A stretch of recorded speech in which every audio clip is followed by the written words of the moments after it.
وعلى آل إبراهيم إنك حميد مجيد اللهم بارك على محمد وعلى آل محمد كما باركت على إبراهيم وعلى آل إبراهيم إنك حميد مجيد رب زدني علما رب زدني علما رب زدني علما رب اشرح لي صدري ويسر لي أمري واحلل عقدة من لساني يفقهوا قولي۔ سورہ بقرہ ہے اور قرآن مجید کی سورہ بقرہ میں چوتھے رکوع میں اللہ رب العزت حضرت آدم علیہ السلام کی تخلیق اور اس کے ماں بعد کے واقعات کو بیان فرما رہے ہیں۔ پچھلے درس کے ساتھ مناسبت قائم کرتے ہوئے جس وقت اللہ رب العزت نے فرشتوں کے سامنے حضرت آدم علیہ السلام کی تخلیق کے ارادے کو بیان کیا تو انہوں نے اللہ رب العزت کی بارگاہ میں عرض کیا کہ یہ مخلوق جو آپ پیدا کرنے لگے ہیں یہ زمین میں فساد مچائے گی، خون خرابہ کرے گی، جبکہ ہم آپ کی خوب تسبیح بھی کرتے ہیں، آپ کی تعریف بھی کرتے ہیں، آپ کی تقدیس بھی بیان کرتے ہیں۔ اللہ رب العزت نے ان کی اس بات پر جواب میں فرمایا کہ جو میں جانتا ہوں تم نہیں جانتے۔ پھر اس کے بعد حضرت آدم علیہ السلام کی تخلیق فرمائی گئی۔ اللہ تعالیٰ نے ان کو چند معروف چیزوں کے نام سکھلائیں اور پھر اس کے بعد مقابلہ ہوا فرشتوں کا اور حضرت آدم علیہ السلام کا۔ اللہ تعالیٰ نے ان اشیاء کے نام، ان کی خاصیت جب فرشتوں سے پوچھی تو انہوں نے کہا لا علم لنا، ہمیں تو کچھ بھی پتہ نہیں۔ آدم علیہ السلام سے جب یہ نام پوچھے تو انہوں نے خوب طریقے سے بتا دیے جیسے اللہ نے سکھائے تھے۔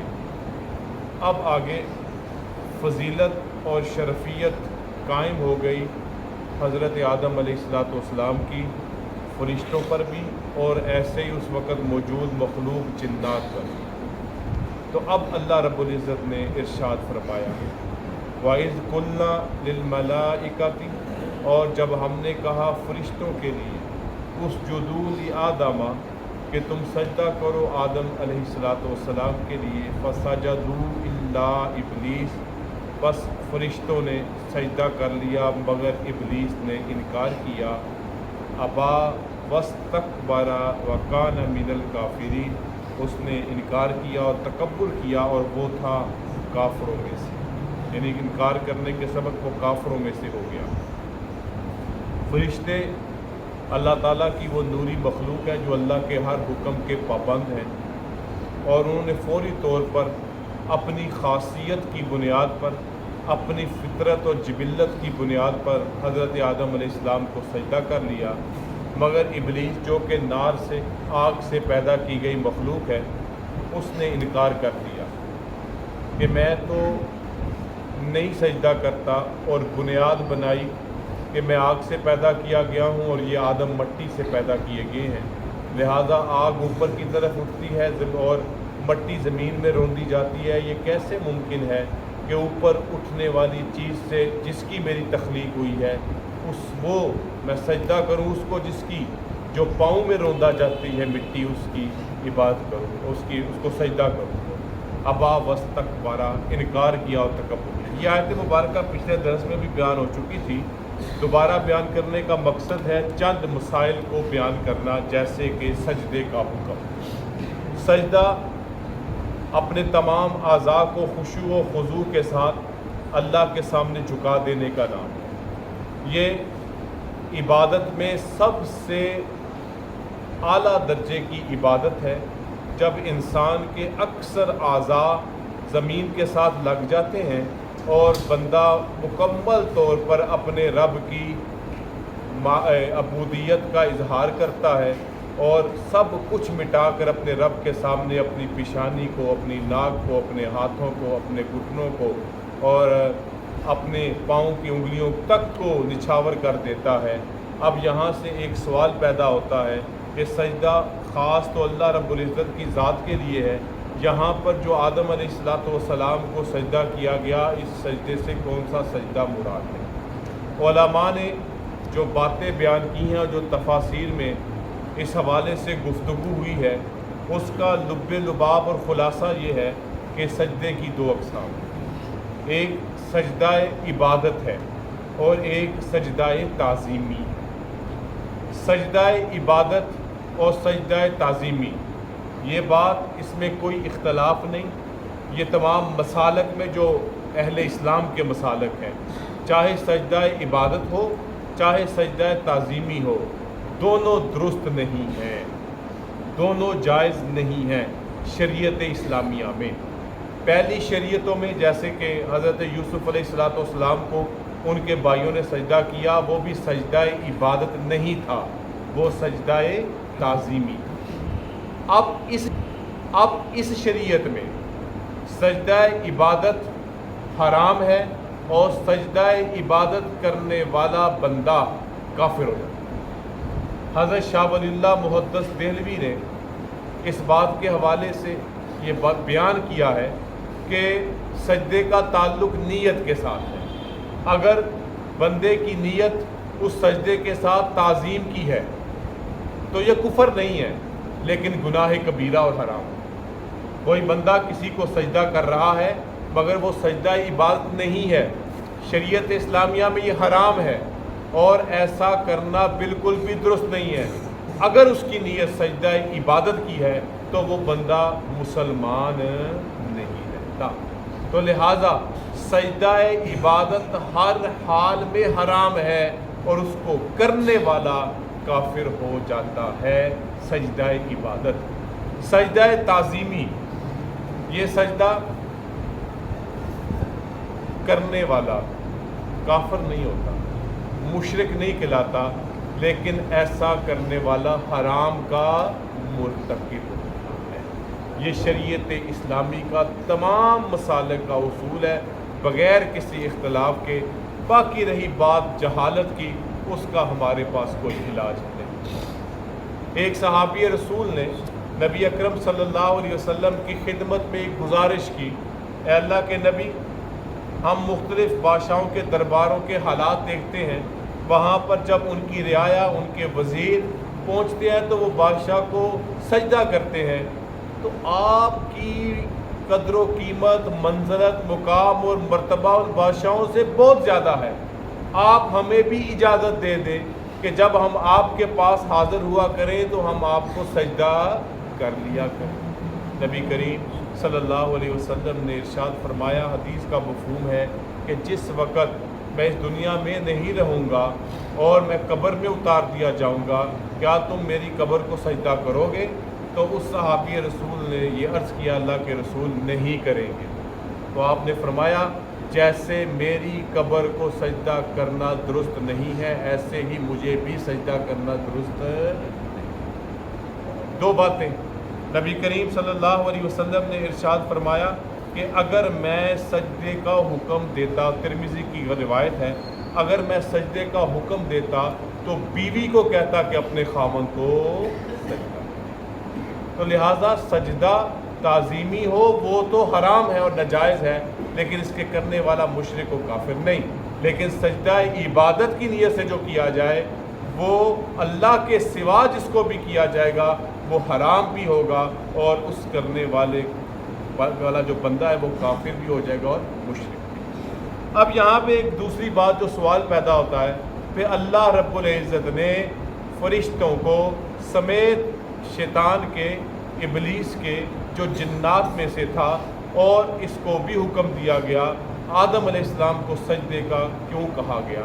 تو یقینی بات یہی سمجھ میں آتی ہے کہ یہ سجدہ تعظیمی ہی تھا، سجدہ عبادت نہیں تھا۔ ہمارے بزرگوں میں سے حضرت مولانا عبید اللہ سندھی رحمہ اللہ تعالیٰ اس حوالے سے بیان کرتے ہیں کہ جو اللہ تعالیٰ نے حضرت آدم علیہ السلام کو سجدے کا حکم دیا تھا، اس وقت اللہ کی تجلیات حضرت آدم علیہ السلام کو پر پڑ رہی تھی۔ ظاہراً سجدہ تو آدم کو تھا لیکن در حقیقت وہ اللہ کی تجلی۔ اسی بات کا جواب حجت الاسلام حضرت مولانا قاسم نانوتوی رحمۃ اللہ علیہ نے جب ان کا مناظرہ ہوا اس وقت کے بڑے ہندو پنڈت دیانت سرسوتی سے، اس نے اعتراض کیا